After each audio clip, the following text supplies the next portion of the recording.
Hello and welcome to the Microbiome Medics Podcast. I'm Dr. Siobhan McCormack. And I'm Dr. Sheena Fraser, and we're your co-hosts. We are both GPs and lifestyle medics with a shared passion for microbiome science. And we have spent the last 5 years deep diving into the world of the gut microbiome. We'll be translating the evidence and packaging it into actionable, bite-sized chunks so that you could harness the power of the microbiome to improve your own health and that of your patients.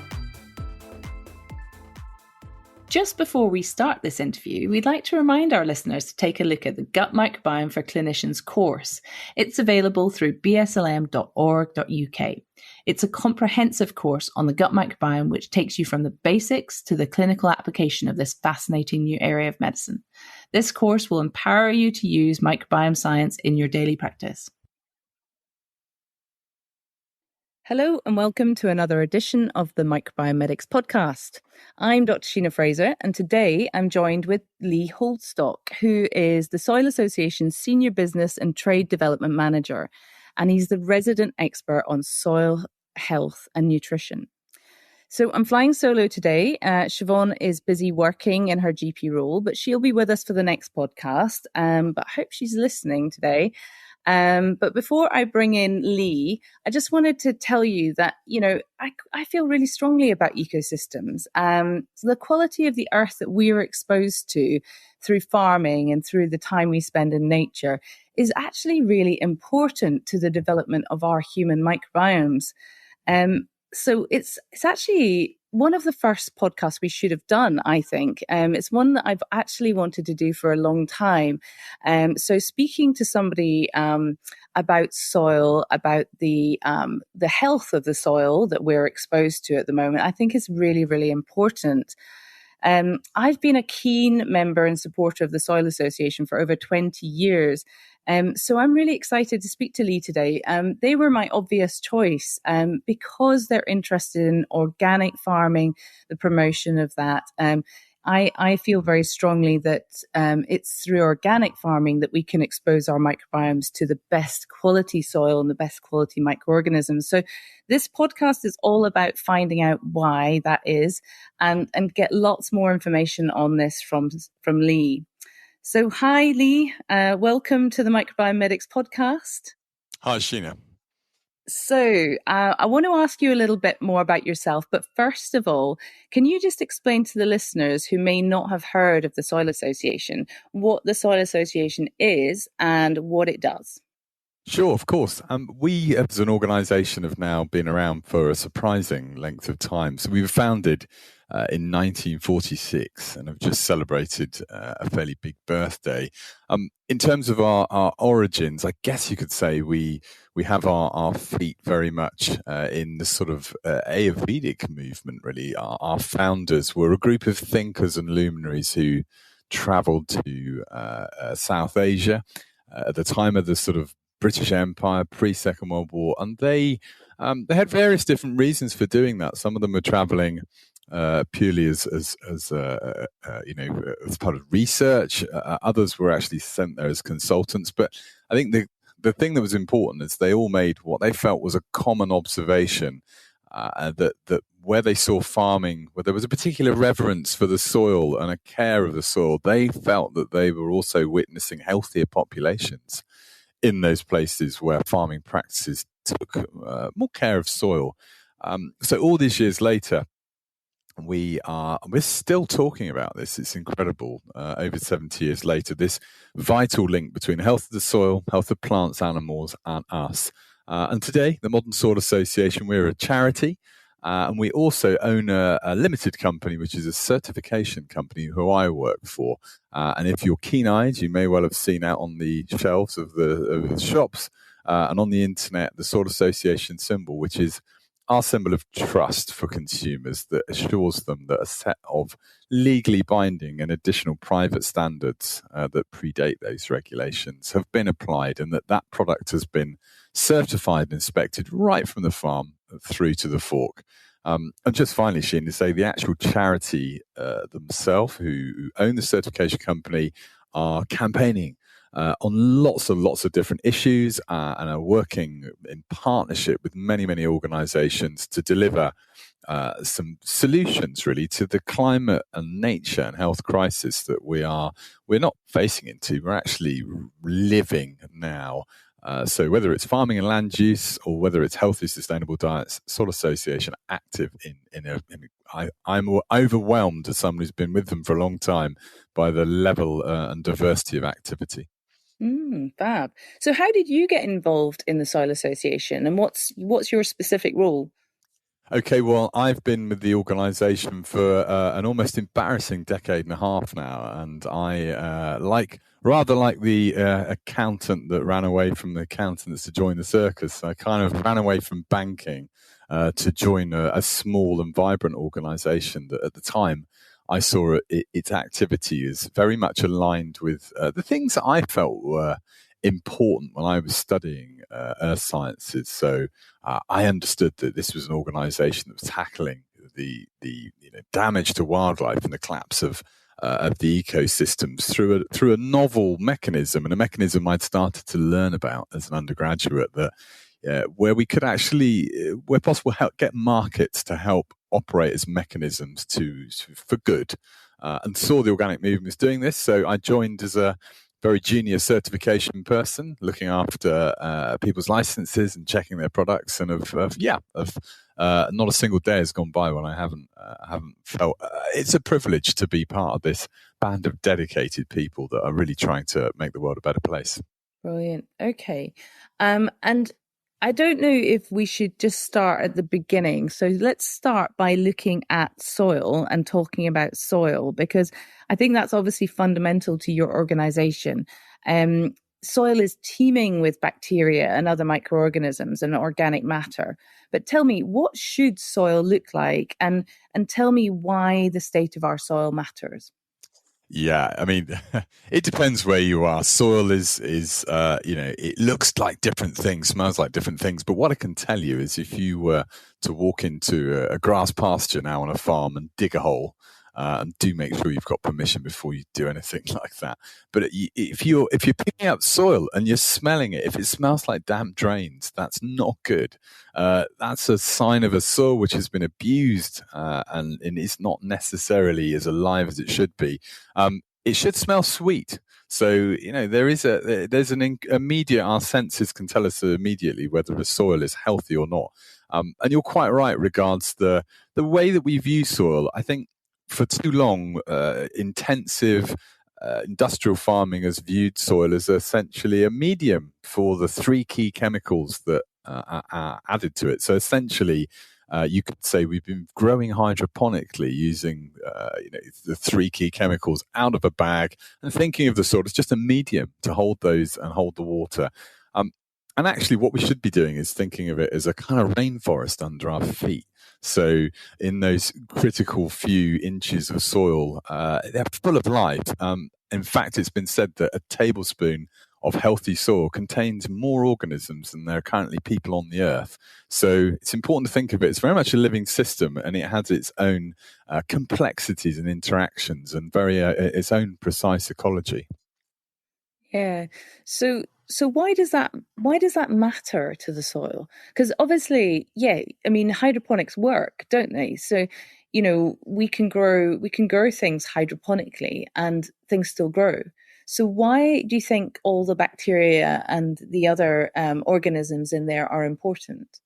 Sure. Well, I mean, it isn't really just about N, P, and K. So we need to think further than that. And in terms of nutrition for both the animals eating the plants that grow in the soil and indeed the plants that we're eating directly, there is a lot of complexity there. So those many different organisms that are shredding and decomposing or predating on each other, fulfilling their different roles, that whole ecology operating in the soil is helping to liberate and make available a huge diverse array of minerals and compounds that the plants need to grow stronger and grow healthier.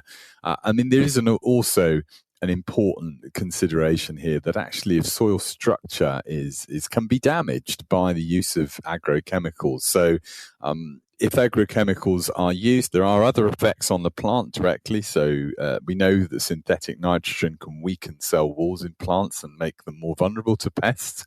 And as a result of making that plant defend itself, it's producing it's coming out differently. It's producing higher levels of things like phenolics. But a healthy soil can make particularly things like minerals and other micronutrients more available to plants, and that can change, as I say, how that plant comes out. And, forgive me because I'm not up on all of the terminology from agrochemicals and things. So which agrochemicals are you talking about? What sort of chemicals are the ones that are influencing the health of the soil? Sure. Well, there's the key agrochemicals that we talk about in the organic world are certainly the synthetics, are the pesticides, they're the fertilizers and the herbicides. So I've said a little bit about the nitrate fertilizers and how they can impact on the soil. But equally, chemicals like glyphosate, which is a very widely used herbicide, there's increasing evidence to suggest that the use of things like this can influence microorganisms, whether that's actually in your gut when you eat the product and there are residues on, or whether that's directly by influencing those microorganisms in the soil. And it's incredibly important that we think about them because, of course, these agrochemicals, if they're killing these organisms and not completely sterilizing the soil, but certainly reducing the bioactivity, then the organisms that are doing particular jobs, like there are particular fungal organisms that produce a sort of glue that helps to glue together the important particles in the soil to give it that structure. If we're using these chemicals, they can impact directly the organisms. They can impact organisms that help build soil structure, organisms that help liberate micronutrients, and we go from having a living soil to something far more sterile, which is not optimizing nutrition for the plant and for us. Yeah. And actually, what you're talking about is just so similar to what Shiv and I have been talking about in terms of human microbiomes, because it's the same thing. Our human gut microbiome is this massive, diverse population of microorganisms. And once you take on board a chemical, for example, an antibiotic or, something that knocks out a number of these species, it changes the whole ecosystem and that can change the function of that ecosystem. And so it can be metabolically less active. And some of the metabolites or the products that are produced by that ecosystem are vitally important to our health. So of course, then our health can suffer so it sounds to me like it's exactly the same in the soil, that you've got a very complex ecosystem. You've got all these microorganisms that are doing different jobs. And without all of them there, you've not got as healthy an ecosystem, and you knock out certain strains. And that's what happens. And actually, I've looked into the impact of pesticides on our gut microbiome because, of course, we're ingesting foods that contain pesticides all the time. Our plants are very heavily sprayed with pesticides, and actually, we can be consuming quite huge quantities of them. And they do knock out significant populations of bacteria, and different pesticides will knock out different bacterial strains. And there's not a lot of research on this. I was actually quite surprised at the lack of research that I found when I looked into this. I don't know, is it the same in the soil world? What's the research like on pesticides? Yeah, I mean, there is research out there. It does exist. I think the challenge for us in the organic world is that it's the difficulty, complexity, and cost of doing those longitudinal studies, the studies that would help us to eliminate all of the different effects that could ultimately influence our overall health. So we can monitor whether people are eating organic diets or not. We can control for that. But over long periods of time, we would also have to eliminate things like how much exercise, of course, you do, whether you live in a polluted urban landscape or indeed a rural environment where there might be heavy pesticide usage where you live. not to mention all the other things related to your genetics and your lifestyle.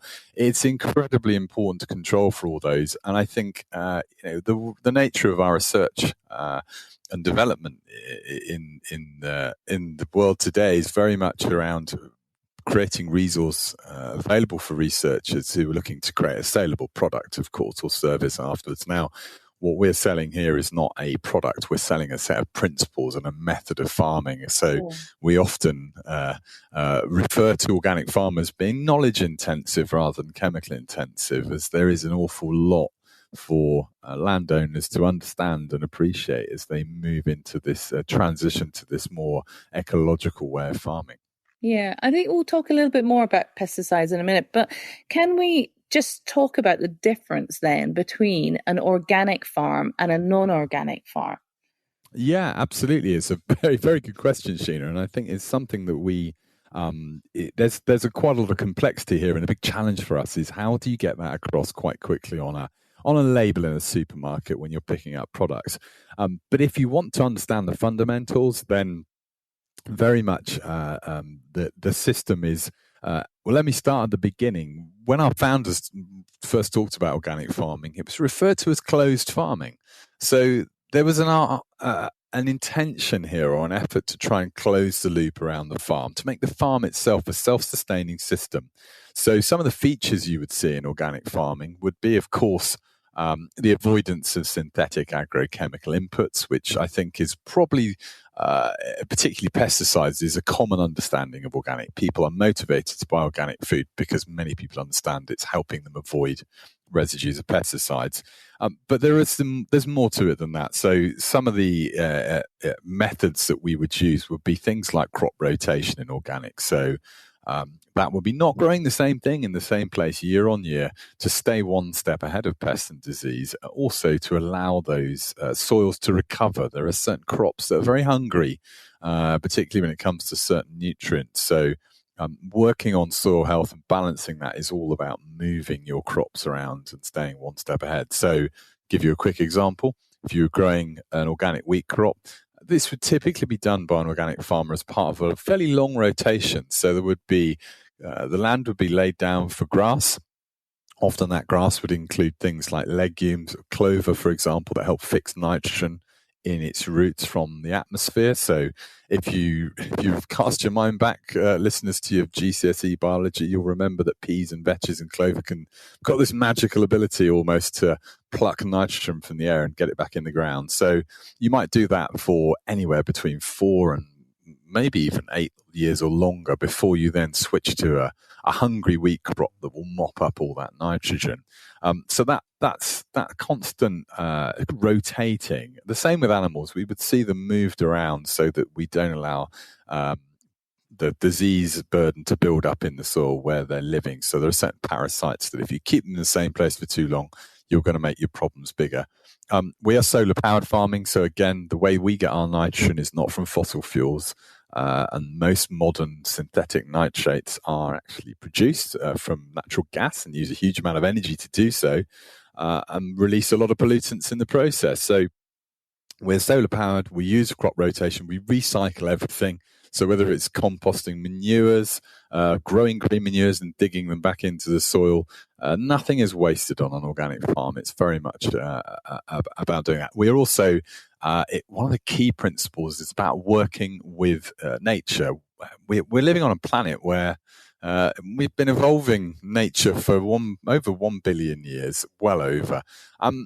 And nature by its nature is very efficient. Evolution will ensure that something is pushed out of the system quite quickly if it's not very efficient. So we in organic believe that efficiency we should harness that. We should optimize nature and work with those efficient natural systems. So this is the reason we encourage biodiversity on organic farms. It's not just nice to have wildlife around.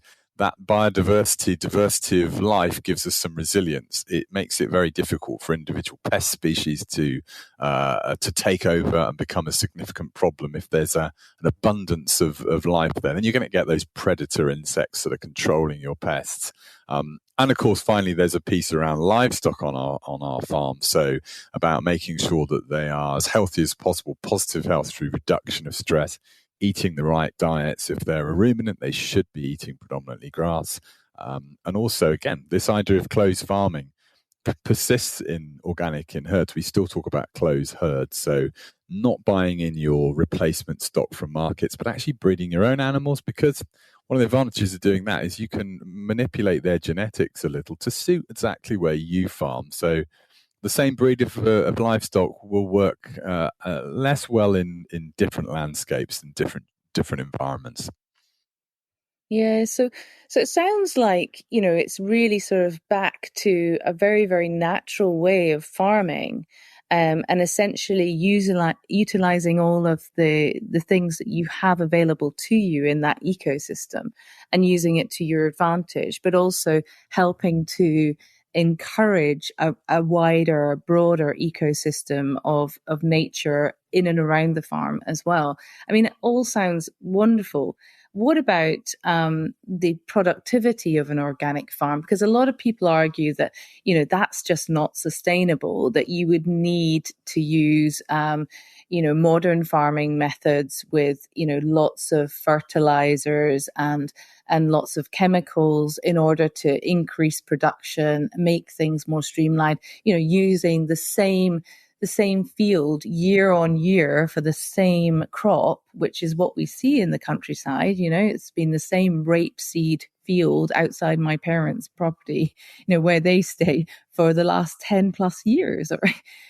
That's modern day farming. So how does organic work, and how does it manage to maintain productivity? Yeah, that's a really good question, Sheena. And I think to answer it, this is quite big picture stuff. And I think we struggle in terms of getting policymakers to join the dots here and see this bigger picture.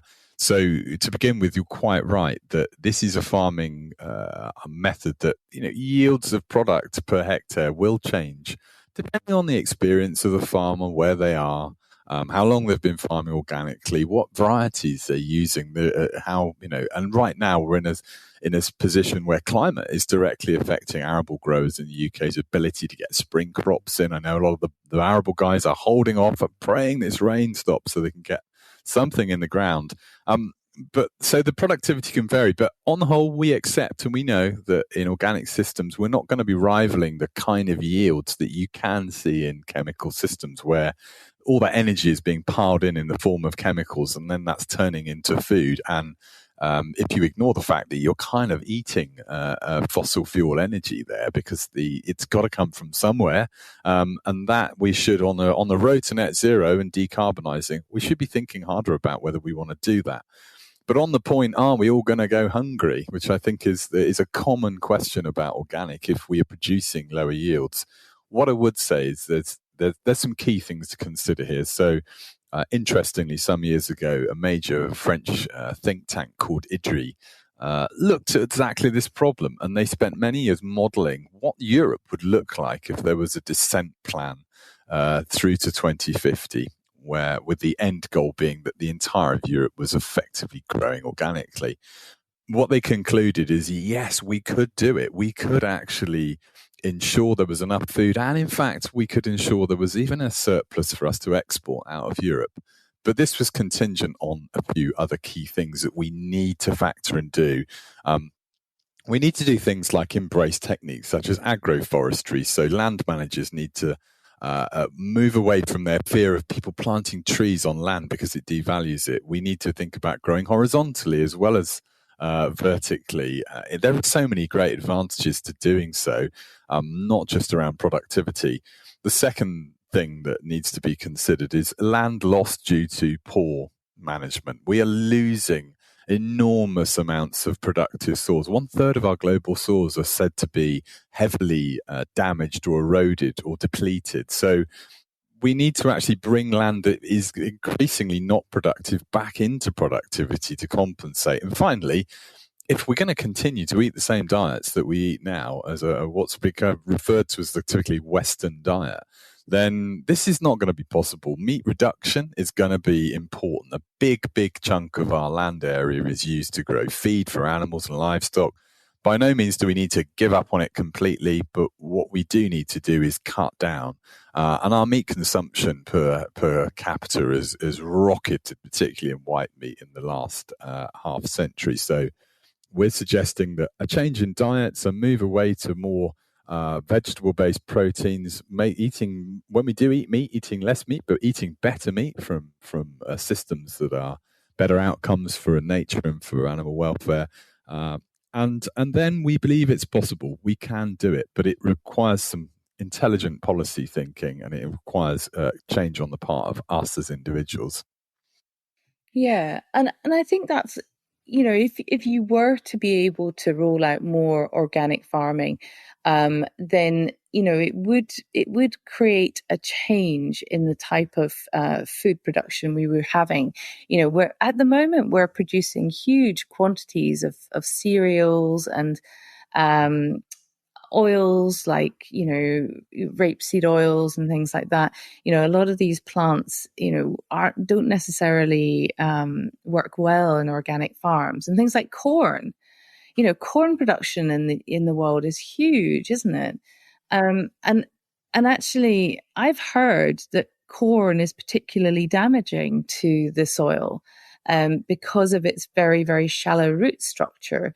And you were talking about the effect of the climate on the farming environment, and we've seen a lot of flooding in the UK.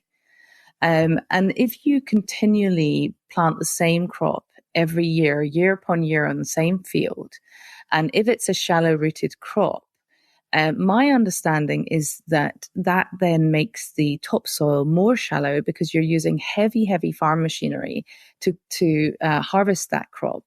And that's then compressing the soil.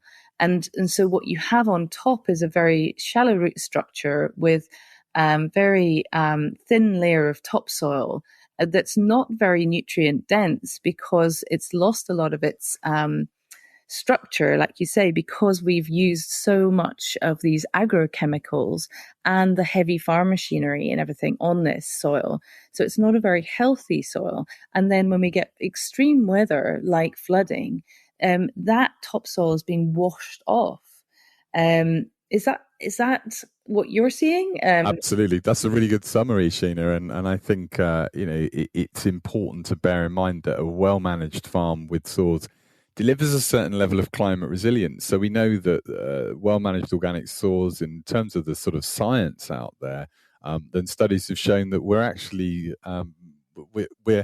we're building much more humus in the soil. So humic matter, humic acid, which is essentially the carbon being stored in the soil. So we know that organic soils sequester 3.5 tons more carbon per hectare than their counterpart soils, and 44% higher levels of humic acid.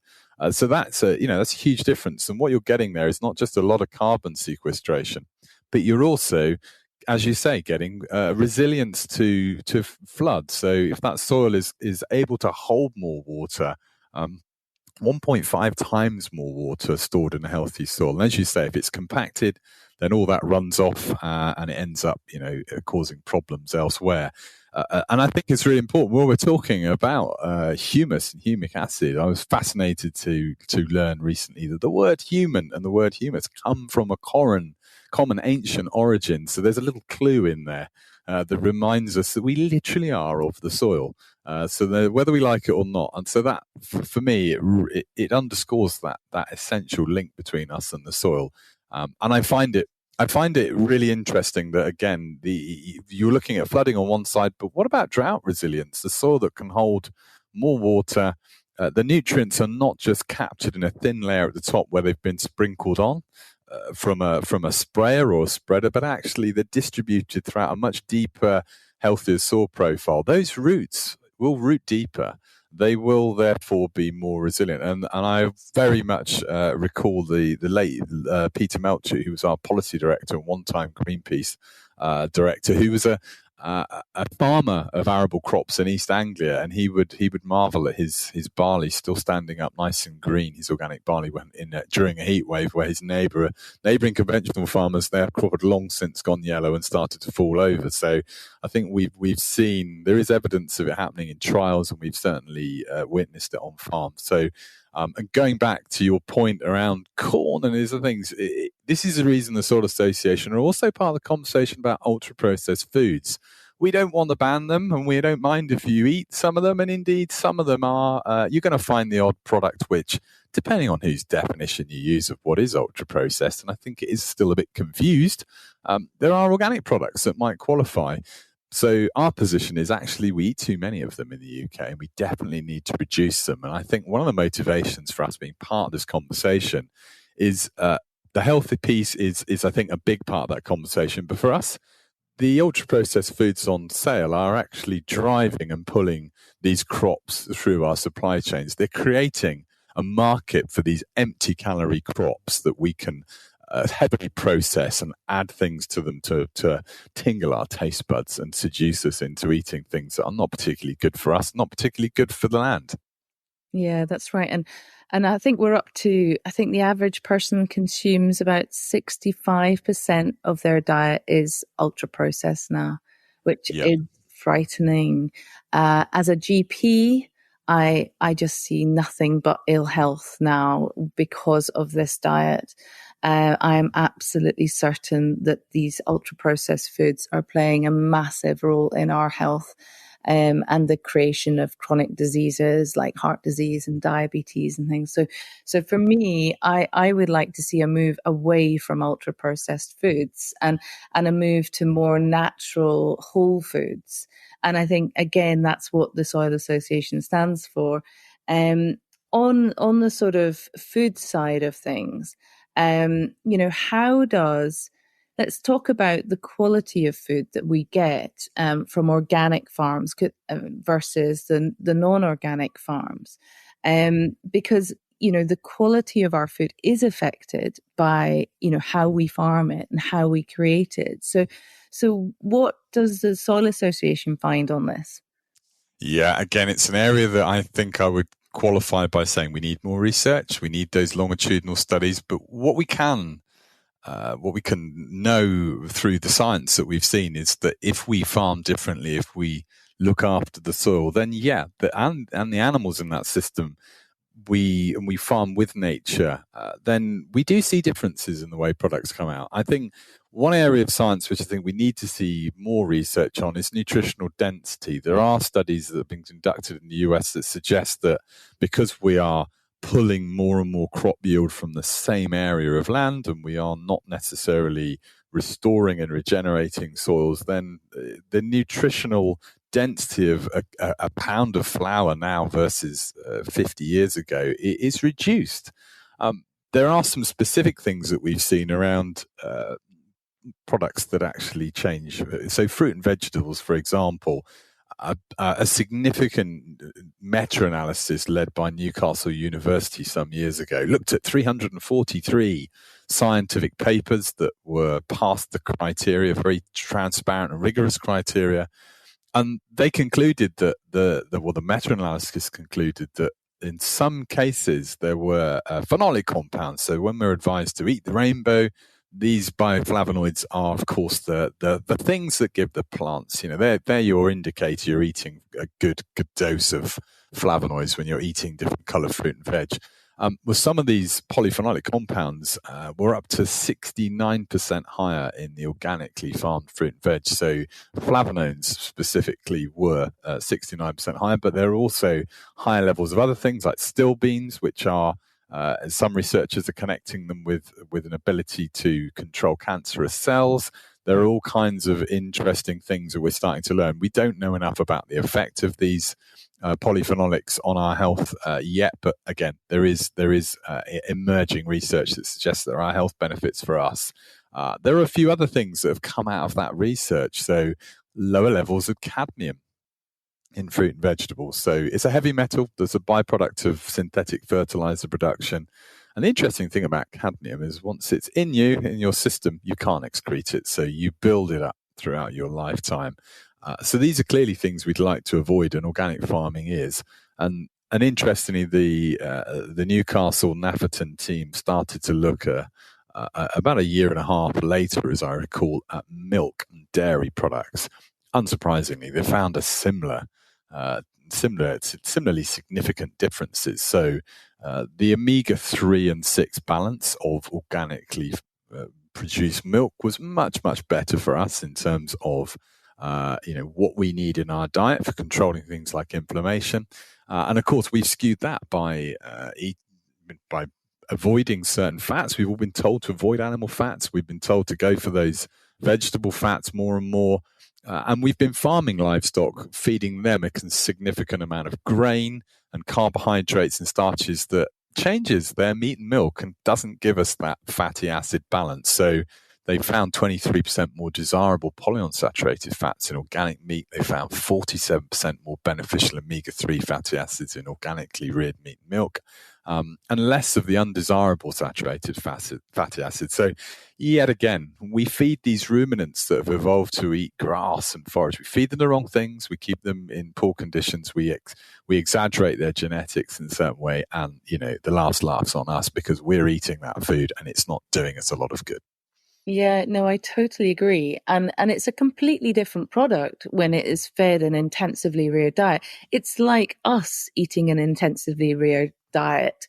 When we fill ourselves with processed foods, our metabolism changes dramatically. We gain huge quantities of weight, and we become obese, diabetic, lots of heart disease, our muscles weaken.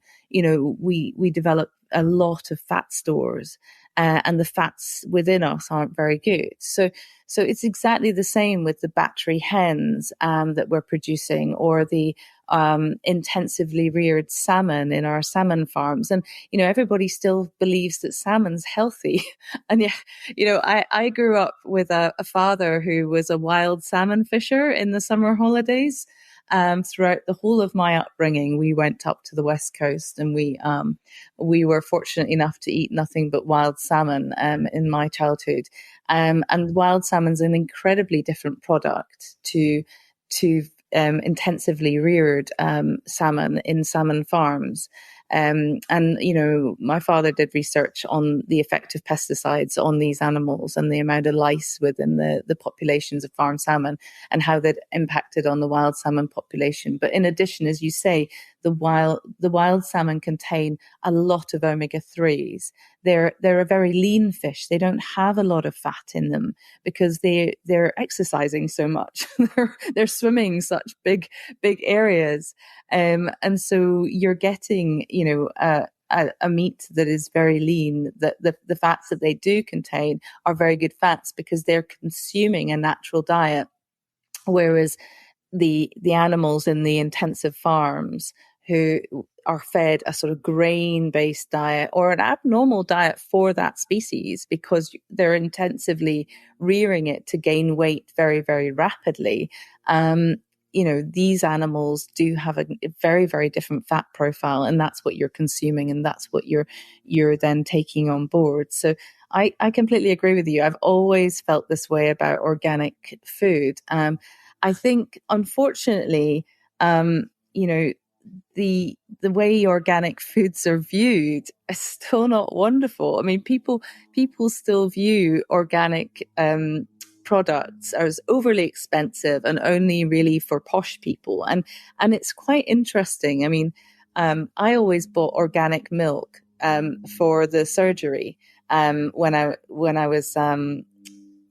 joined, I said, well, one of my stipulations is that, when I'm changing the milk to organic. And then I actually went off cow's dairy, and I started drinking goat's dairy for various health reasons. But when I stopped buying the organic milk, my team stopped buying the organic and started buying the non-organic. And I said, well, why? Why did you do that? It's not like we can't afford it. I'm saying you can get the organic. Why would you not? Oh, that's just posh stuff. There's no reason for that.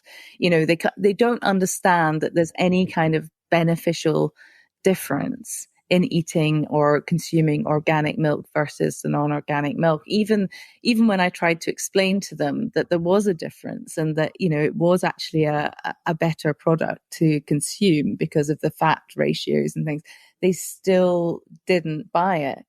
And I found that really, really interesting. For me, it's a no-brainer, but how can we get the profile of organic food to be a better one?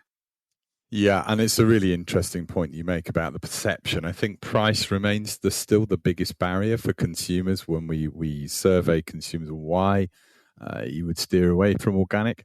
I think it's inevitable that we built an organic movement with some of those early businesses coming into it thinking, fundamentally, how do we explain all this complexity? If we could take our audience here to a farm for the day, show them all this stuff coming to life, I'm sure that we'd have a significant number who were much more motivated to buy into organic. But unfortunately, it's tough to get that complexity and that level of insight knowledge across to consumer when you've only got a very small amount of time in a supermarket. We all shop on autopilot. We largely grab the same things we grabbed when we were last in there. So I think it is a big communication challenge, and we're certainly working on that through our campaigning and working with those key organic brands. But in the early days, it's not surprising that without that explanation and that difficulty in getting it across, businesses found it easier to create a premium product. Now, we all buy premium products anyway. We buy them for their quality, their taste, the fancy packaging they might come in. We understand they're not low budget tier, they're not mid tier, they're premium tier products. And I think in the initial foundation of the organic market, it was much easier for those organic producers and brands to play the premium game so they could bring in the additional cost that is real additional cost to grow things organically into a product without having to necessarily articulate it. I'm pleased to say that the idea that organic is always more expensive is a perception. If you go out and shop differently, if recently a one Danish supermarket, I loved their campaign where they talked about buying their own organic, own label or private label products, the same shopping list versus a list of conventional non-organic branded products, and the price was the same. So we routinely do a very Bruce Forsyth style guess the price at training sessions we do with our industry, and our own people in our own sector are quite surprised at how many products on the shelves. The organic version is actually no more expensive. So there is a perception, but I think it's important to bear in mind that there are some products where there is a big difference. So poultry, for example, if you're expecting to go into a supermarket and go back to the days of buying 2 chickens for a £5 and expect the standards behind those chickens to be the same or to be acceptable even, you're not going to get there. And I think what's really important to bear in mind is that there's a thing, of course, a concept we talk about called true cost. And when you buy something cheaply, you're not always paying the true cost that product it has on the environment, on society. Often there's corners cut and the real those costs are moved elsewhere into different parts of your life. So it might be the water bills that you're paying for the removal of the nitrate fertilizer from your drinking water. And as a doctor, I don't need to tell you, Sheena, the cost to the NHS of dietary related disease is monstrous. And so much of that we think could be addressed by eating food from better farming systems and better dietary choices. Now, I think finally, it's a stat I'd like to kind of finish this point on is from the ONS who show that we used to spend approximately a quarter of our household budget on food if we went back to the late 1960s. So, and adjusted for inflation, take that up to about 3 years ago. I think inflation has gone a bit crazy and it's skewed it, but up to about 3 years ago, those figures suggested we dropped down to about 9%. So reality is there are some in society who really genuinely can't afford good food. Good food should be a right, not a privilege. And we need to find other ways to address that. And the Soil Association are very involved in that with our Food for Life campaign and lots of other projects to try and get healthy food into people's hands, regardless of their spending power. But I think what it does show us is that really in society, we don't value food as much as we should. We think we like cheap food. We don't think it should take up a big part of our household budget. We've got other priorities. And I think for many people in society, that's not an issue. They're struggling to pay the bills full stop. And I think we need to be conscious of that. But for others, I think, it's the challenge is that we're not prioritizing food.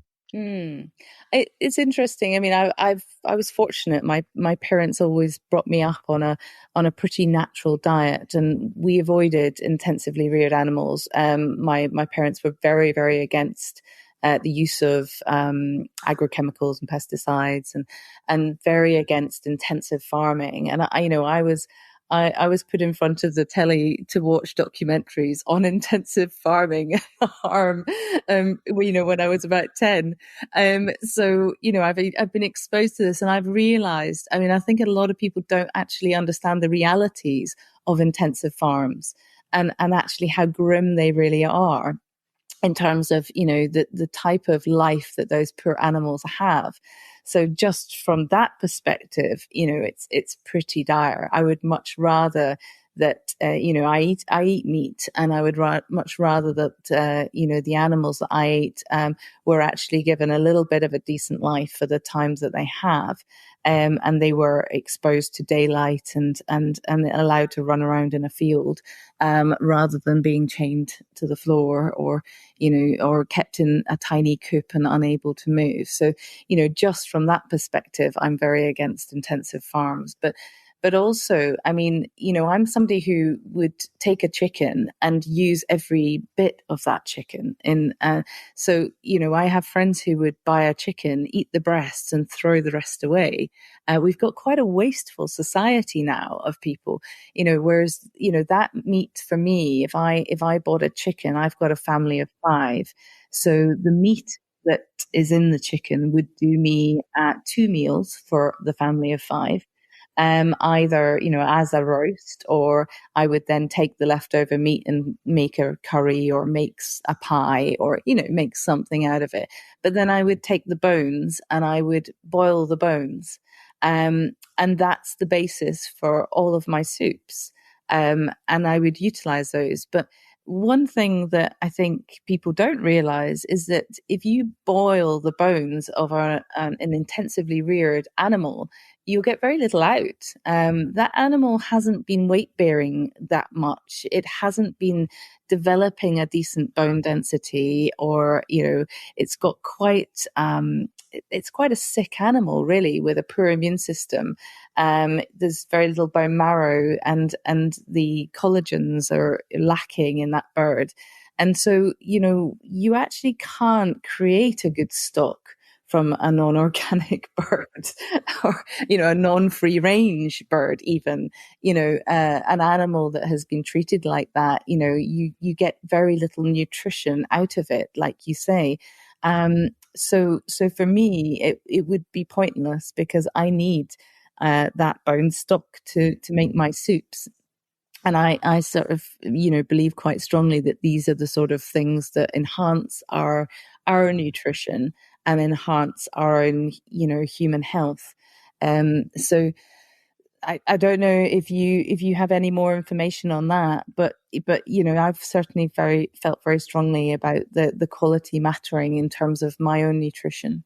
Yeah, there's several points to pick up there. I think before I forget, food waste it's another part of that equation that answers a question earlier you asked me about yields, and we can feed ourselves on better farming systems that yield lower if we do some of the things I talked about. But equally, if we start wasting food, that's one of the big things. Why should we go for intensive volume-focused production, whether it's plants or animals, in order to waste so much of it?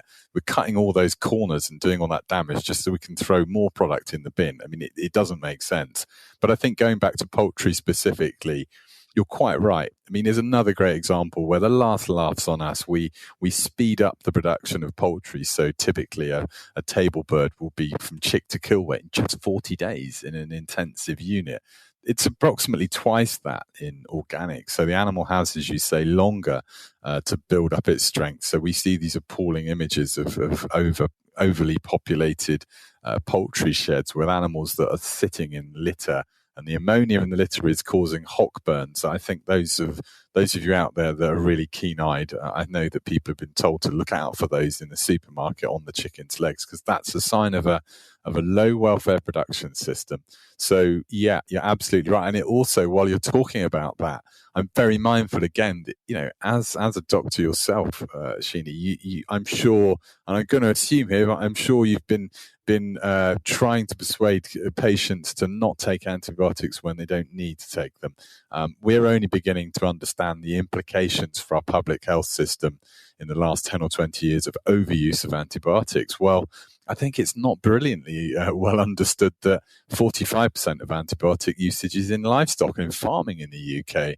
And if we're being careful about how we use them in public health, so we don't encourage the evolution of resistant bugs that reduce the effectiveness of antibiotics when we genuinely are ill and when we need them, if we're not doing that also in farming, then the resistant bacteria don't discriminate between our public health and us as a community and the farm animals. And indeed, I've talked to pig farmers who've said when swine flu turned up, we weren't surprised. We routinely, we know that we can give our pigs colds and they can give us colds. There is a movement of these kind of viruses. So the idea that we might be weakening or reducing our armory of antibiotics that are effective in public health by overusing on animals that actually, in some cases, the conditions are kept in are so poor and so stressful that in parts of the world, we use these antibiotics as a subtherapeutic or a prophylactic. So we're essentially giving them these drugs to prevent them from becoming ill.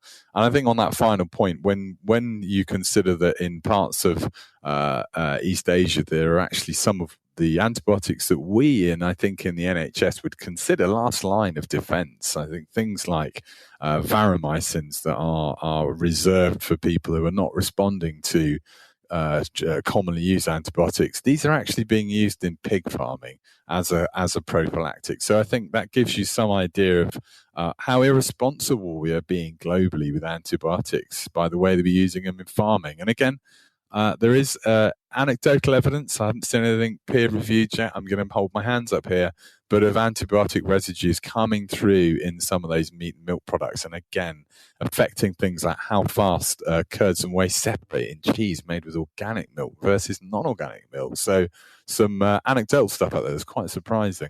Yeah, absolutely. And actually we are taking on board these antibiotics when we consume these products. So when we consume meat that has been fed, low grade doses of antibiotics, not just to act as a prophylactic to prevent infection on these farms, but also because farmers know that the animals grow faster.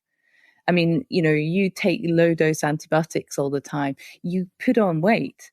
And again, that's through dysbiosis of the animal's microbiome. So you're actually worsening their metabolism in order to make them put on lots of weight quickly. And that's exactly what happens to humans as well. So if humans are given low-dose antibiotics or even high-dose antibiotics for periods of time, we gain weight.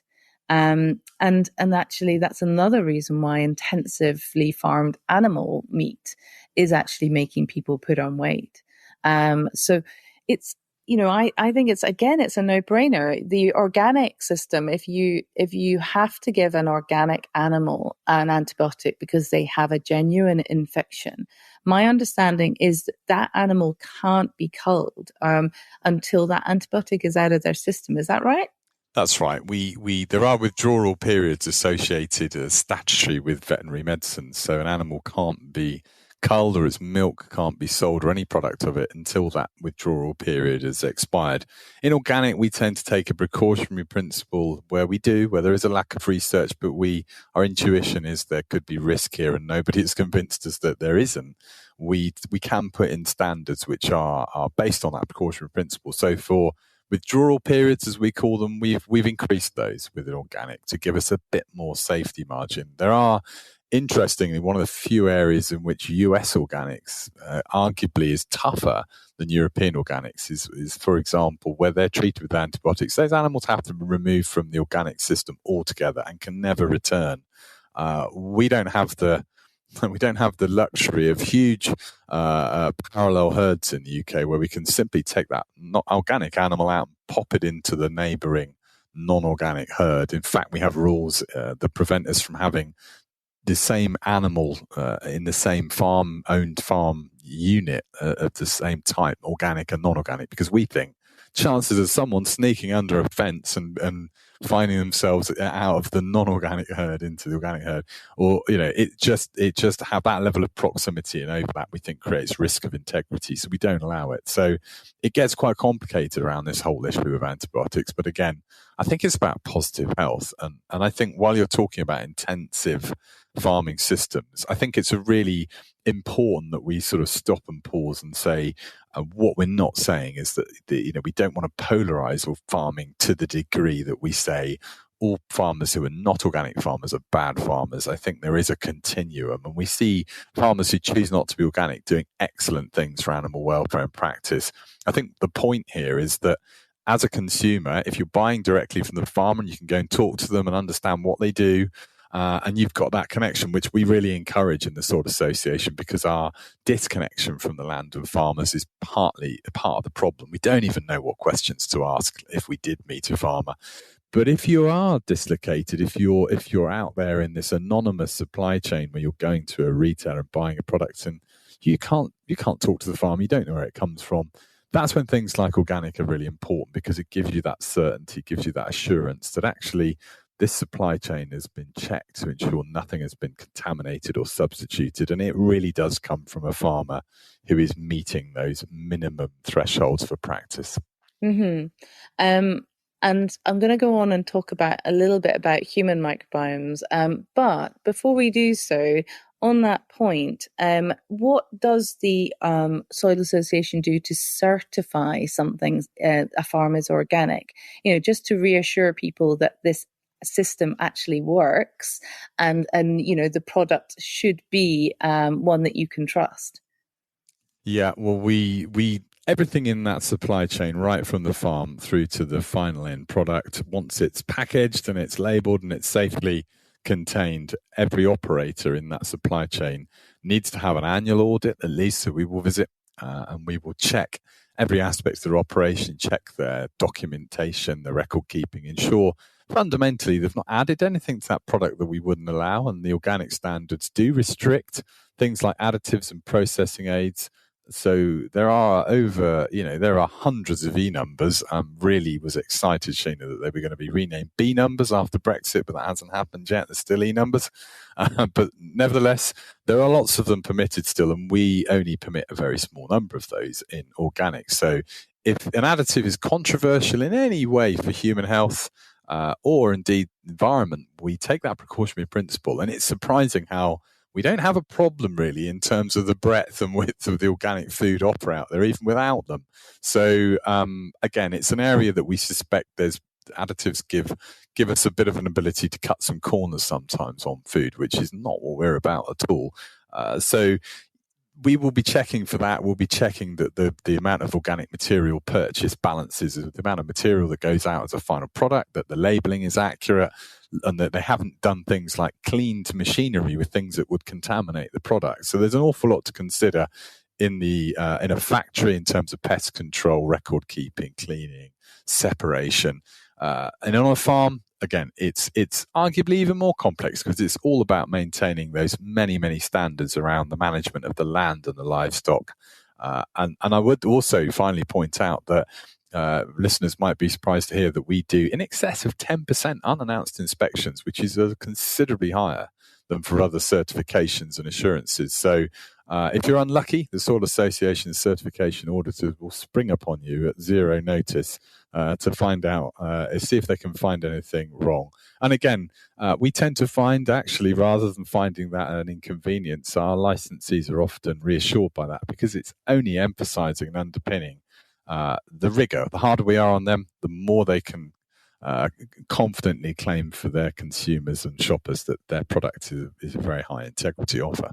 Yeah, I think that's really reassuring. And I agree with you. There's lots of very good farms out there that aren't organic, that are doing a great job. And a lot of them are raising free range animals, for example, or, using crop rotation, natural methods. And I think that it's definitely worth finding out what's in your local area because, I have a local farm to me, just about 10 miles away.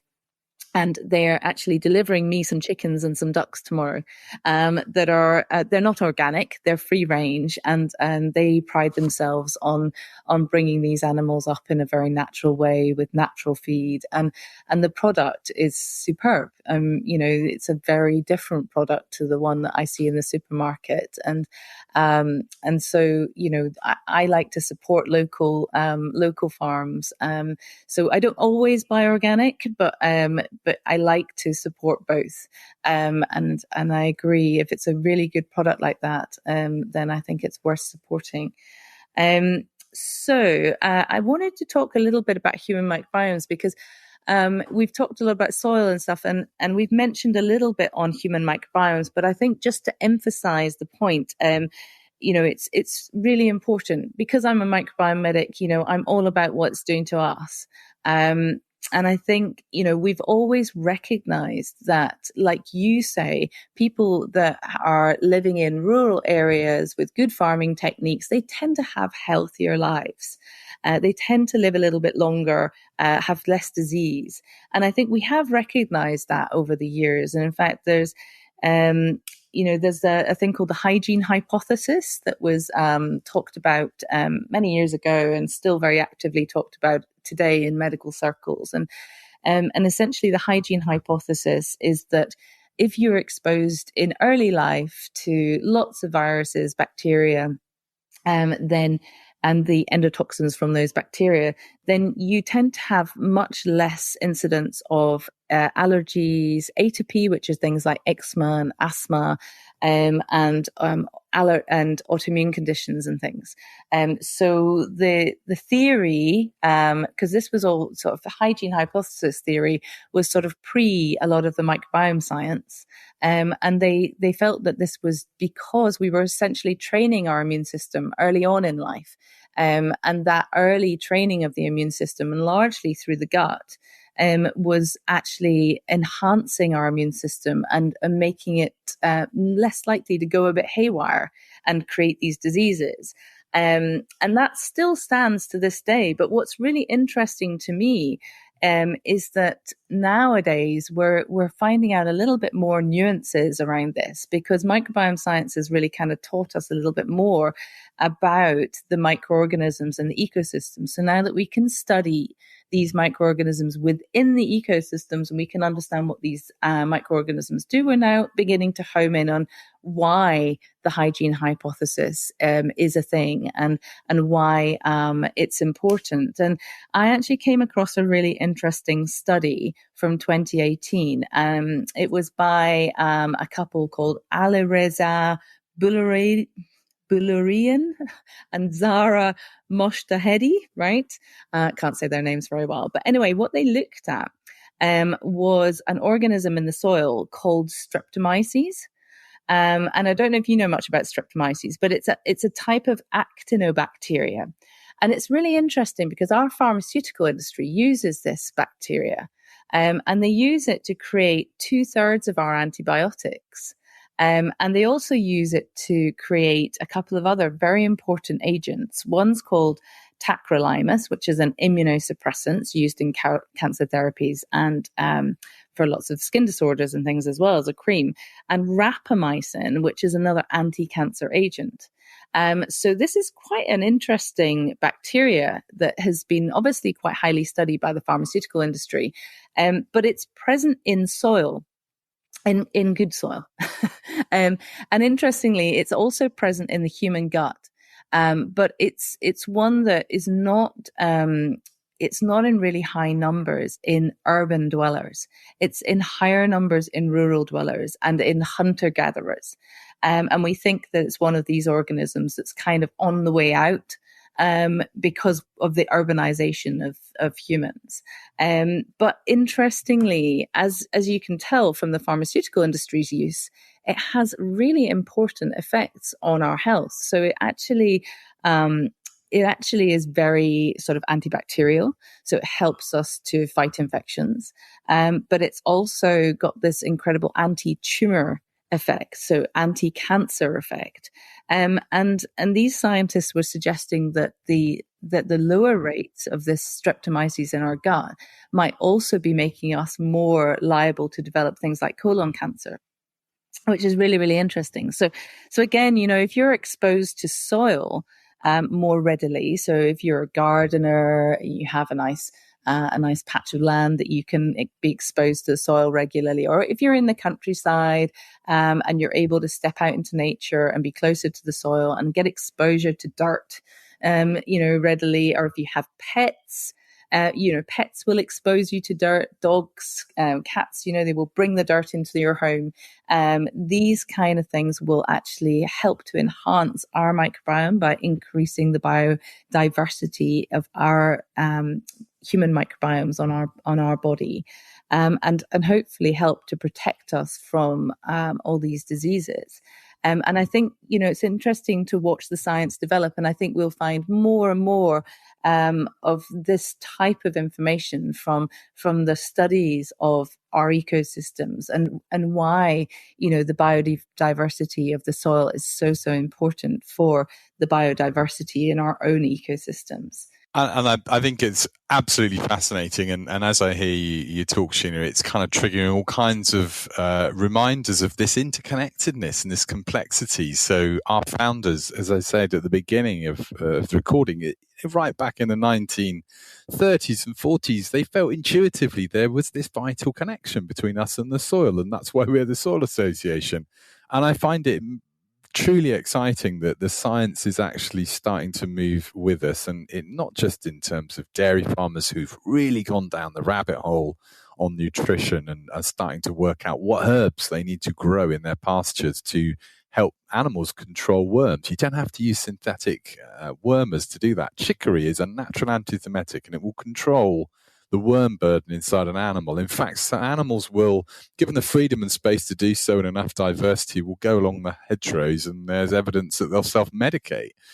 So, it's absolutely fascinating how complex this all is. And you're also reminding me of the research that's recently shown that we have a higher propensity to have a stronger community of bacteria that are responsible for breaking down cellulose in, again, rural communities versus urban communities. And if we are going to shift more to a plant-based diet, we don't have to give up on the meat. Meat has got its place in smaller quantities, got great concentrations of B12 and other things that, its carbon impact may be higher in certain systems, but actually if you think of its nutritional density, it starts to kind of change the equation and our conclusions about whether it should be out of our diet altogether. And I think there's an important conversation there about what you measure in metrics when you try and talk about sustainability. But equally, this idea that, we've got that interconnectedness. We can't, these bacteria could actually help us get more out of plant-based diets, which, as I said earlier, is part of the solving the bigger problem. I find that exciting. And I think it reminds me that, we're fortunate to live at a time now where this idea of One Health science is coming out, which is really the idea that there is this link between, as you say, the soil bacteria and the bacteria in our gut and our own health, and in surprising and unexpected ways. And it's interesting here you're talking about the pharmaceutical industry interest in these things, because if we do have to rely on pharmaceuticals, if things get really bad and we need that kind of the heavy guns, then the healthy soils are where our future antibiotics and drugs are going to come from. They are the reservoir. And when they're healthy and they're diverse, not only is there going to be more for us to play with, more organisms to develop the future drugs from, but equally, the research is increasingly suggesting that if those soils are healthy and diverse, there's less likelihood of harmful pathogens growing in their populations, expanding in those soils, and then being transferred to our food and those ending up in our diet. So again, it's about balance and diversity, as a Buddhist friend said to me many years ago, getting it right. And again, those surprise.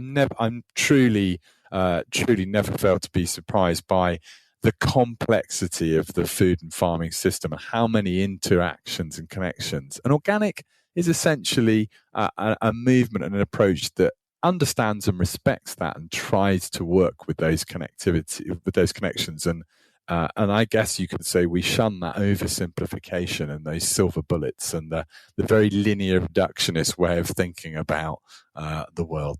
Yeah, and I love what you were saying about the cows self-medicating, because of course the cows these days aren't able to self-medicate on most farms because it's couch grass or something like that that's grown in their fields, isn't it? And essentially that's just one strain of grass. And if you only expose them to one strain of grass, they're not able to self-medicate with all the lovely herbs and other grasses that might benefit them. And again, the biodiversity of their microbiome in their gut isn't as good as a result of that. And that's going to affect their health as well. And interestingly, I have a friend who I stayed at her farm once, and she has an Aberdeen Angus herd, and she raised pigs as well, but she raised them all organically. And she has she herself has a degree in homeopathy, and she actually managed them all health-wise with homeopathy. And I was like, wow, how does that work? Because I'm a fan of homeopathy. I've used it on myself and my family. But I was thinking, how does that work in a large farm situation?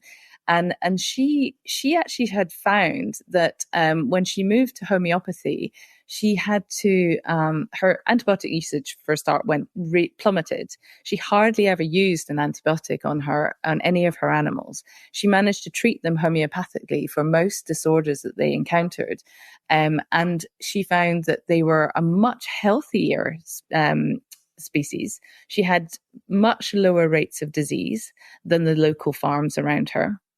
And that was reported by the vets that came and visited the herds, and she was just much happier with the response. And those animals were then being given very little of anything artificial, and they were allowed to self-medicate on her land as well because of the exposure to all the natural herbs and things. And I think, we shouldn't forget the centuries of learning of herbal remedies and homeopathy and all these ancient sort of medicines, because, allopathic medicine in comparison is very new. So, we've got lots of answers in allopathic medicine, but we don't have all of them. And we shouldn't forget all these ancient forms of medicine, because they have a lot to teach us. And just the very fact that animal knows to go and self-medicate with certain plants, there's an instinct in that animal that's creating that. I find that really fascinating. And I think, naturally, we probably all have a bit of an instinct to know how to self-medicate, but we're not harnessing that. And we're not able to in the current food climate that we're in. No, so our diet has been reduced down to, I haven't got the figure to hand, but vast majority of the food that we eat globally comes from less than 9 commodities. And we need to bring that diversity back in, because that's part of the story around food security. That isn't about industrial solutions such as genetically modified products that attempt to compensate for people's poor diet by elevating levels of vitamins or giving other properties, novel properties to plants to compensate for the fact. I'm thinking of things like vitamin rice that was bred. I won't mention the name of the big biotech company, but a rice that was designed to elevate vitamin A in the consumer because of concerns about eyesight deficiency. And I'm always reminded by a contribution at a conference where this was discussed, where the one of the audience members put the hand up and said, I'm not really clear why we need to engineer this rice, and why so many people in this part of the developing world are short on vitamin A when there is ample quantities of vitamin A in a tablespoon of green veg if you only eat that once a week. So once a week. And that tells you so much about the loss of food security, the loss of horticulture, the fact that people's diets are becoming so concentrated that they're not even getting access to green veg. And it feels a bit disingenuous that the industrial global agricultural complex is coming along with a no doubt expensive solution to a problem you could argue they caused in the first place. So I think for me, as an organic kind of proponent, I think It's one of the many arguments against inappropriate technology and technology that is not needed, has risks, and is unproven. And going back to that point, you make about that sort of connectivity again. If you understand the subtle interconnections, then it's easier to see whether we're talking about a silver bullet or whether we're actually talking about embracing complexity and trying to understand. Because the challenge for us in organic is we've both got to be retrospective, thinking about that traditional wisdom you're talking about there. Why have people in South Asia been eating bitter aromatic herbs in food for so long? Because they've eaten very little livestock product, and actually those bitter aromatic herbs help you absorb protein from the vegetable matter more efficiently. So there's a lot of things that our founders of the organic movement, again, inspired by the link between healthy soils and healthy communities, but also many of the people I've met in the organic movement have turned out to be important actors and stakeholders, have had an early life experience traveling to the far-flung corners of the world, making themselves quite sick, as more adventurous people can eventually do, and really experiencing local wisdom and the idea of food as medicine, and actually how food has got them back on the road to recovery. So I think there's a lot for us to learn from that ancient wisdom, but equally we need to be future facing and not be anti-tech. And I want to emphasize that, because in the organic farming sector there's plenty of technology that we actually like and we really embrace, and it's helping us to work with nature in a more optimized way. Great. So there's obviously quite a strong movement at the moment pushing people towards plant-based eating and supporting getting rid of animal farming.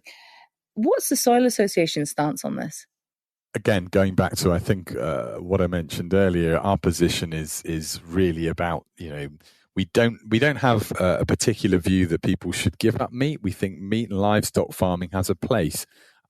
We certainly recognize that in those long rotational systems that I talked about earlier on, where a farmer may be needing to grow grass and clover and herbs that plants that help us fix nitrogen for a number of years before they switch into a hungry arable crop.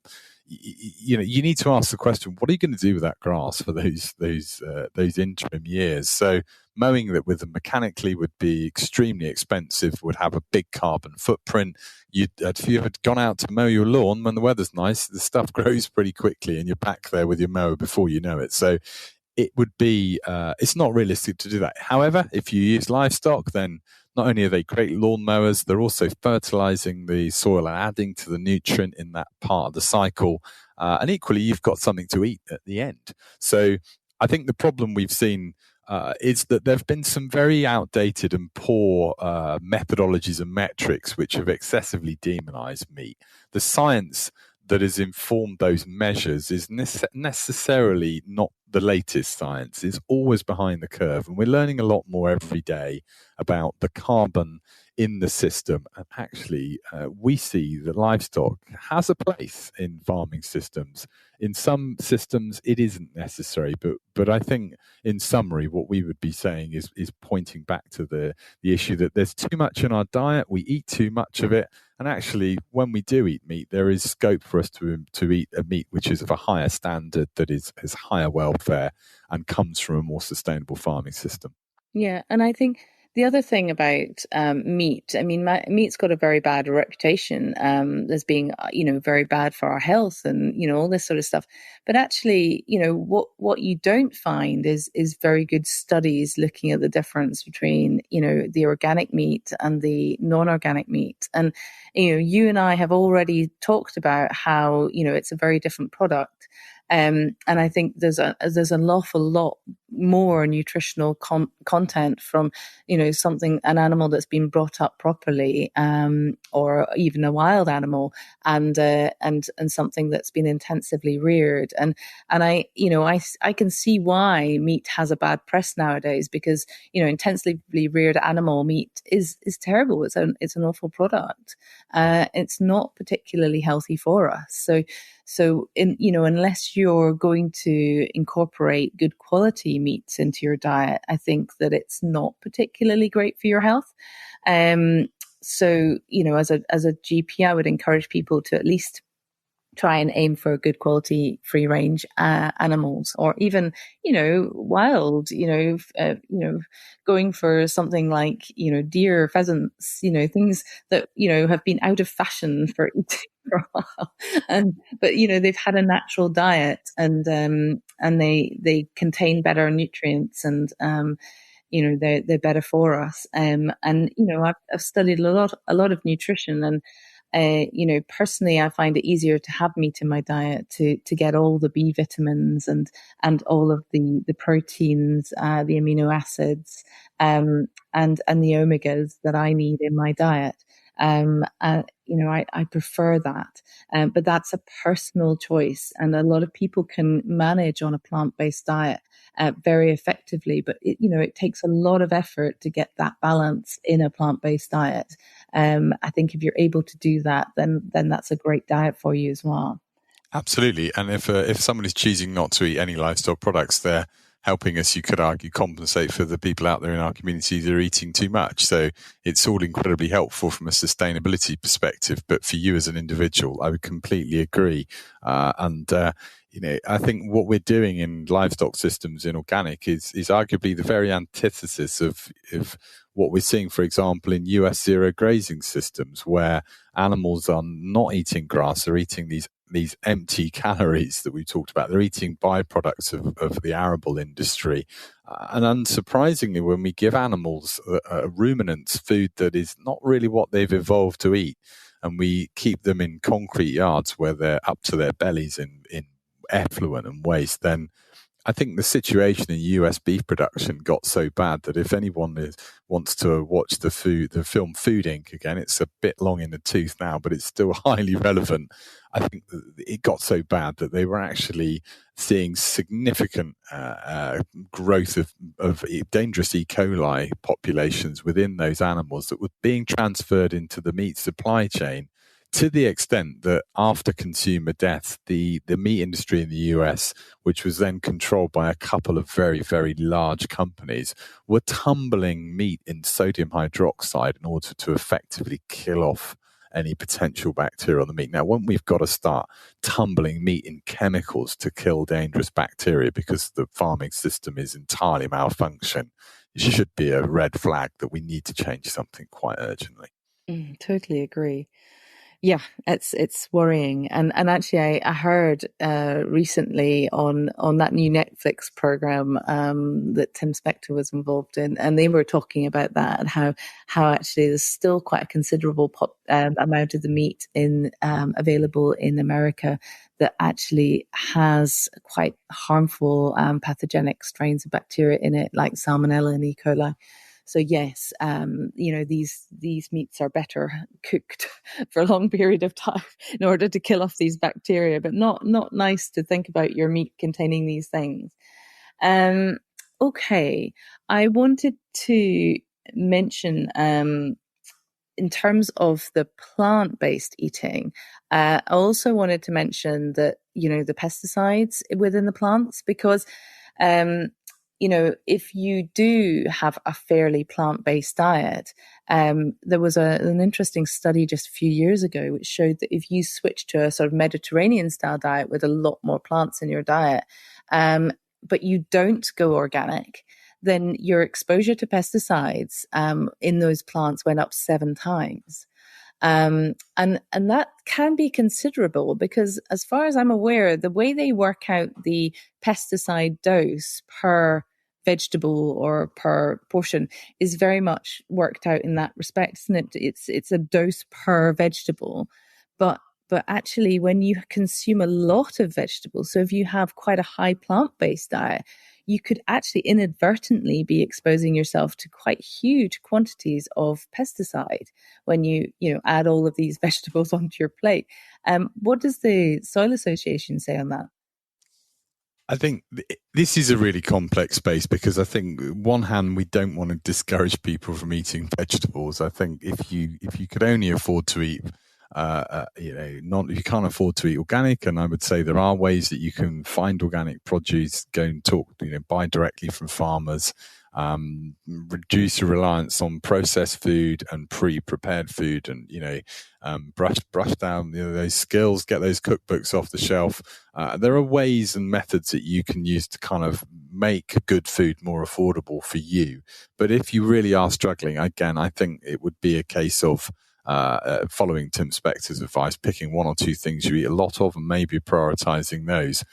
I think that there will be people listening to this potentially who are from the kind of, I would say, the arable or agricultural industry rather, who will say, Lee, there are safety levels on all fruit and vegetables. We have minimum residue levels, and the levels of pesticides in your food are incredibly low.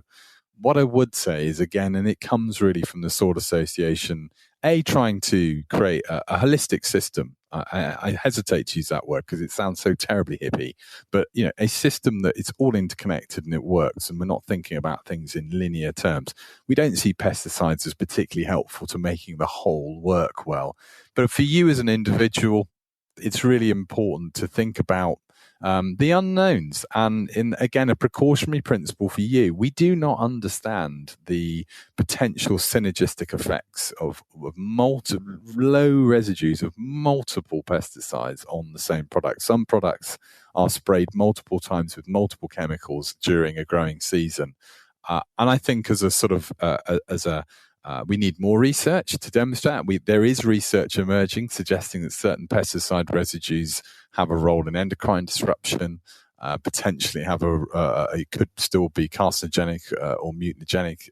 There are various neurological disorders which increasingly there is a connection between the amount of these chemical residues we're ingesting and brain fog and certain other neurological diseases. And I think we're just at the start of a rigorous academic journey. I noticed that there are nutritionists who are starting to survey organic consumers or consumers who consume higher nuts, and the Soil Association are getting quite interested in this to see if there are any different experiences in terms of cognitive function.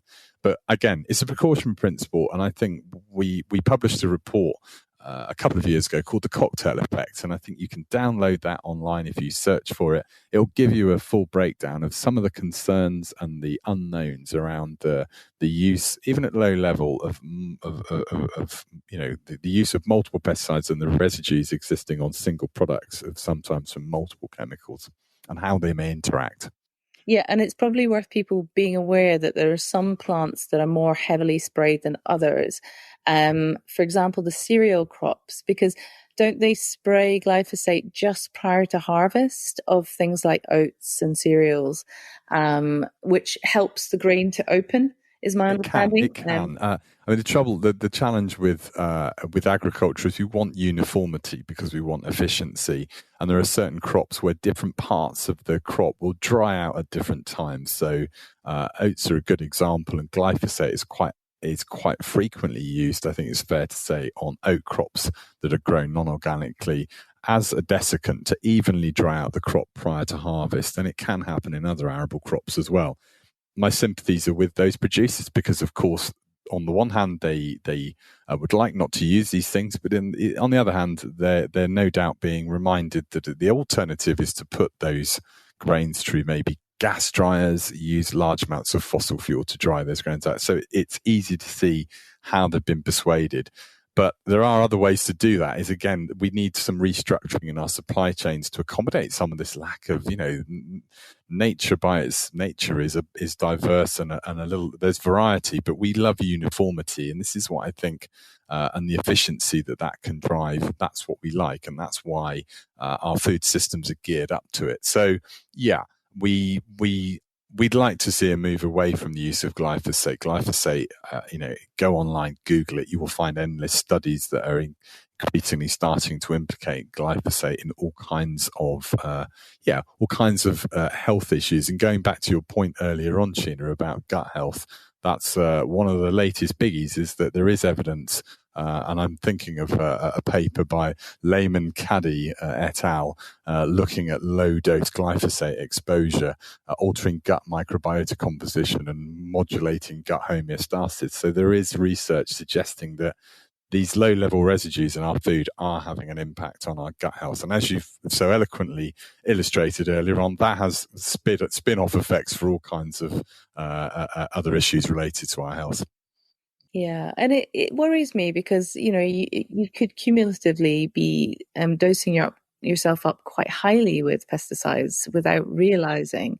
Of course, if you do want to get rid of pesticides on vegetables and fruits and grains, you can actually get rid of them in your house as well, to a certain extent, by washing with salt water in particular. I think helps to remove pesticide.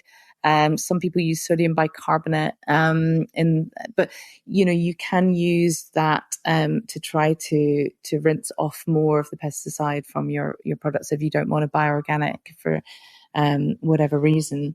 Absolutely, but I would point out that if, for example, seeds are treated with something like nicotine-based pesticides, then you'll still be able to detect those in the plant when it's grown from the seed. So some of these chemicals are very systemic and they get right into the plant, and I'm not certain that you'd be able to remove them in all cases. So a caution for the would-be vegetable scrubber. And I think it's also worth mentioning that Pesticide Action Network have a really, really useful resource online called the Dirty Dozen, which gives you a list of those fruit and veg that see the most application of pesticides. So if you don't want to go organic, you don't feel that's for you, you can at least look at this and try and, or if you want to go organic on a limited number of things, those would be the ones to focus on.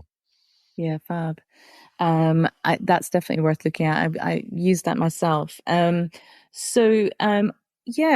on a little bit, can you tell us what the Soil Association's involved in now? Because I was thinking about one of your projects when we were talking earlier about intensive farms, because I was just reading recently about your project to improve some of the waterways in the UK, the health of the waterways, because of course it's not just soil, it's our rivers and our water systems as well that are quite heavily polluted in some parts of the country.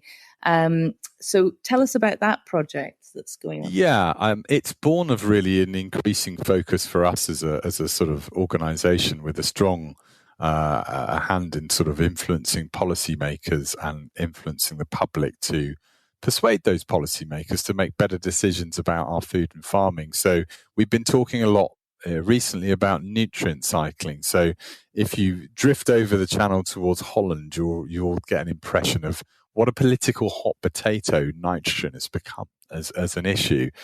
It's influencing decisions on house building, waterways.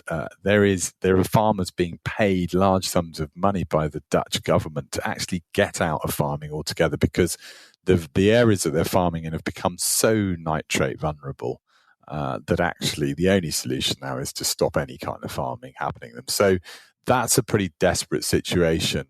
Where agriculture has become quite concentrated, as it has done in the Netherlands. So just in terms of, we could talk about phosphate cycling, and that's really why our campaign around Stop Killing Our Rivers, that we're looking for as many members of the public to sign up to that, trying to draw attention to the fact that we do have various elements of industrial agriculture, particularly big poultry units where the actual nutrient leaking out of that system is ending up in our rivers through poor agricultural management, and that's killing those rivers. And it's part of our story about our love affair with cheap poultry and cheap chicken and the pure amount we want to eat and the damage it's doing to our environment. But I think in the that's a phosphate story. I think largely if we look at the nitrogen cycle, then there are all these nutrient cycles have been operating quite nicely for millions of years until we came along, and we've seriously disrupted them.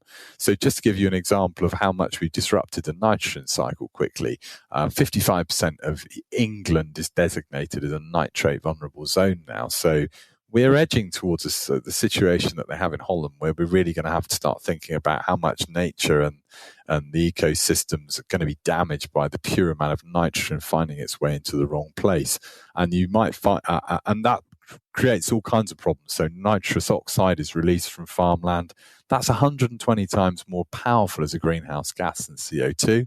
That's problematic. And finally, studies from Leicester University, you will read in the news, particularly in urban environments, we're much more concerned about the small micron particulate pollution.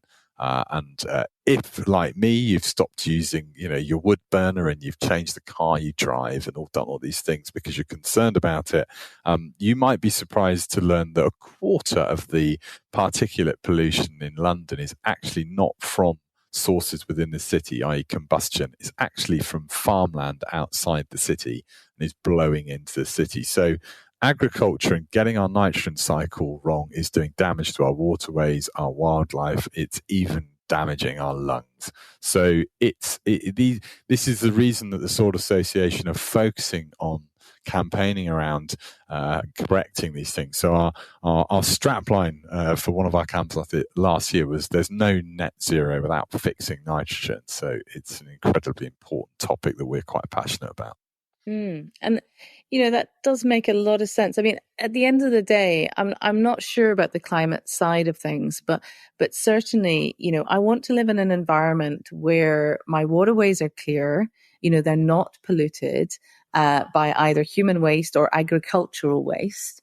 I want my countryside to have a really healthy ecosystem. I want a big diversity of plants. I want a big diversity of animals out there and insects. And, that if you have that lovely diverse community of organisms in your countryside, they then help keep the countryside free of disease and free of healthy and the soil's maintained, and it's all very good for us.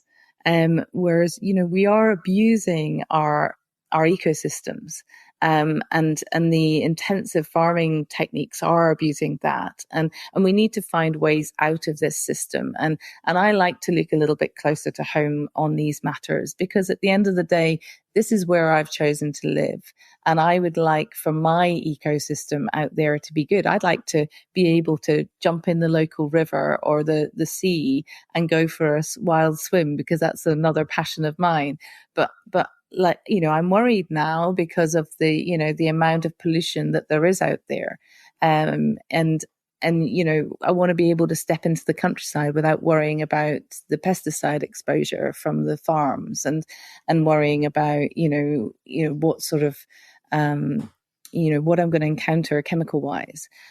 So I think what you're doing in the Soil Association is really, really good. You've covered a few of the things that you cover. I just wanted to mention the work that you're doing in schools.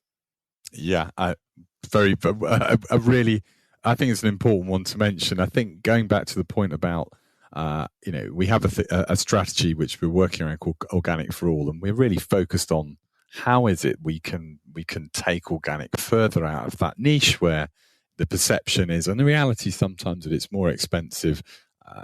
One of the things I didn't mention earlier on is one of our challenges in organic around the cost. It's not because there is additional cost in doing it right, and there's no cutting the corners. But equally, we are 1.6% of the food market at the moment, so we're quite small. There are other countries with much more support, more enlightened, who are absolutely kicking our backsides on this. So in Denmark, they're at 12% organic. They're higher than us in a lot of European countries where there's more government support to facilitate conversion. The US have just put $300 million into organic transition funding. We're seeing a target in Europe of 25% of all land area organic by 2030. And indeed, Scotland has its own ambitious targets for moving to organic, which we've really encouraged the Scottish government to pursue.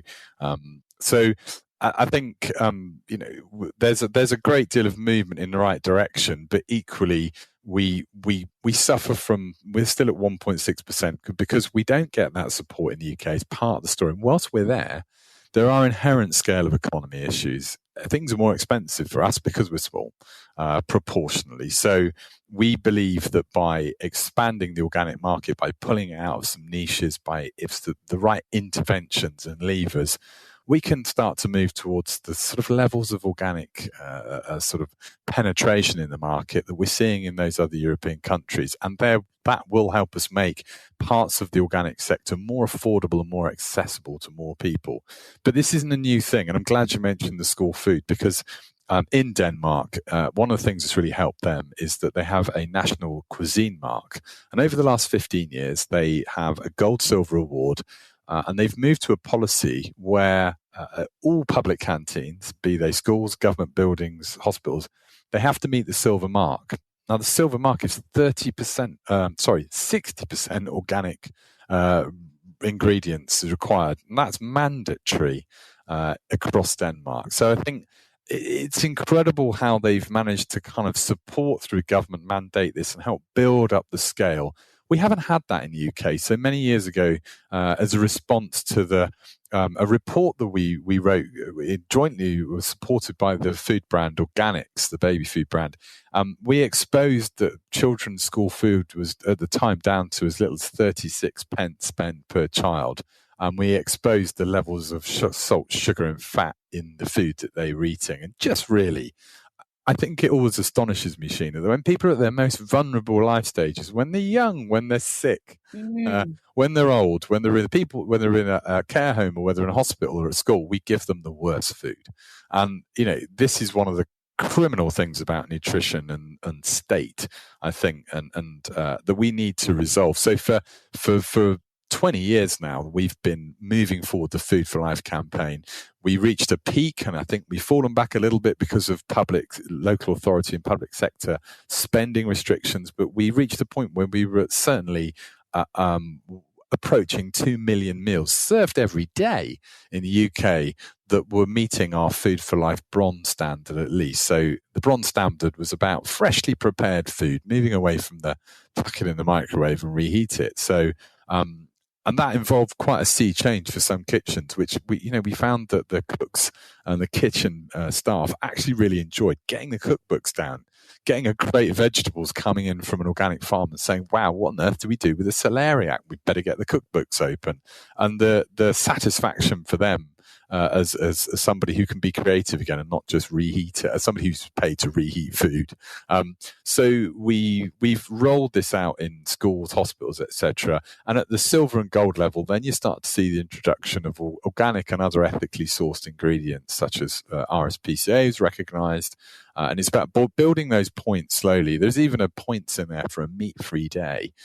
So Food for Life has been an incredibly important project for us over the last 2 decades, and one that we hope there will be future support. And I note finally that although we can have no political affiliation as a charity, the Shadow DEFRA Secretary spoke at our Soil Association certification conference in the autumn, and not only did he agree with us that the UK is falling behind quite badly compared with some of our European counterparts on encouraging agroecological farming like organic, but equally he underscored the need for a rethink of public procurement of food, and the idea that your tax money and my tax money should be buying food that washes its own face and doesn't create downstream impacts that more of our tax money needs to be spent on sorting out.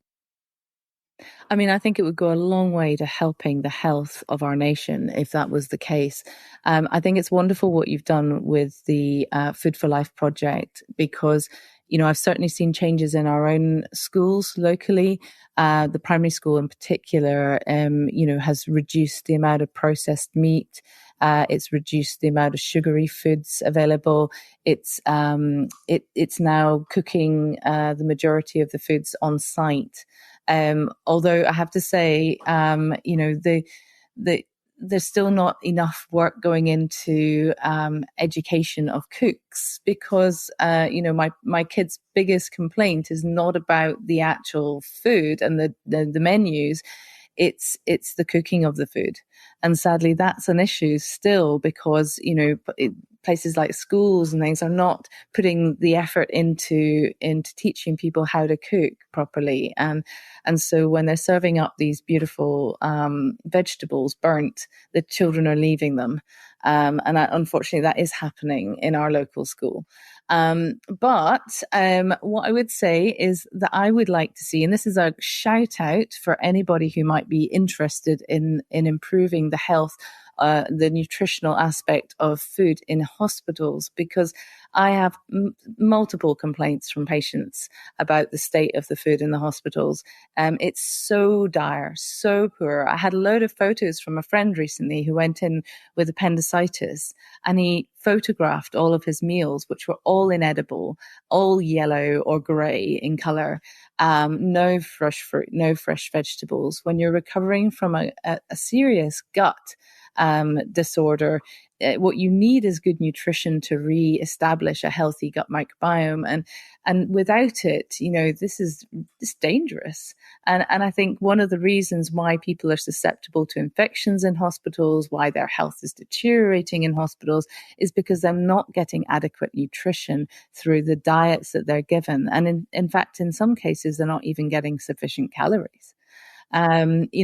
So I, for one, would love to see, a campaign on hospital food and nursing home food, because I know for a fact that a lot of the food that's bought into our local hospitals and nursing homes is all ultra processed and all just heated up on site. Absolutely, and I think also, unsurprisingly, where food that's that unappetizing is being offered up to potentially people who are not well enough to eat, even if it was appetizing, it's unsurprising that some of the studies conducted by colleagues of mine in Food for Life have discovered that in certain hospital trusts, the food waste percentage was edging up towards 70% in one authority. So in that authority, the majority of this food was going in the bin. So again, it's a criminal waste of food.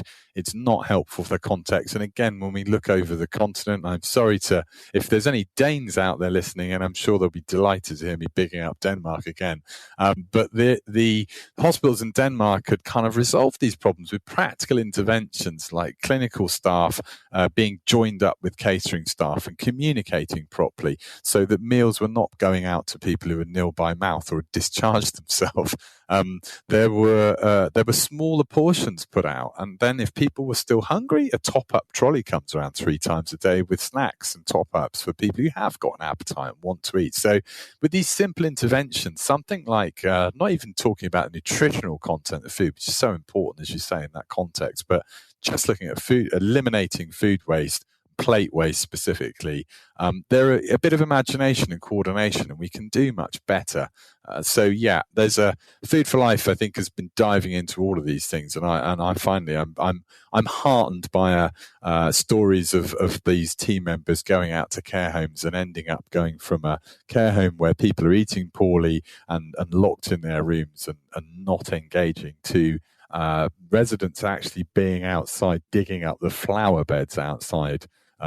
These are people in their 70s and 80s and starting to grow their own food because they so much want to be part of the journey of changing. So food can bring us together in surprising ways. Definitely. Okay, wonderful. Well, on that, can you tell me, Lee, how do people who are inspired by this conversation, how do they support the Soil Association? How do they get involved in any of this? There are lots of ways to do that. I mean, I would say quite simply, start off by visiting us at www.soilassociation.org or follow us on the social media channel of your choice.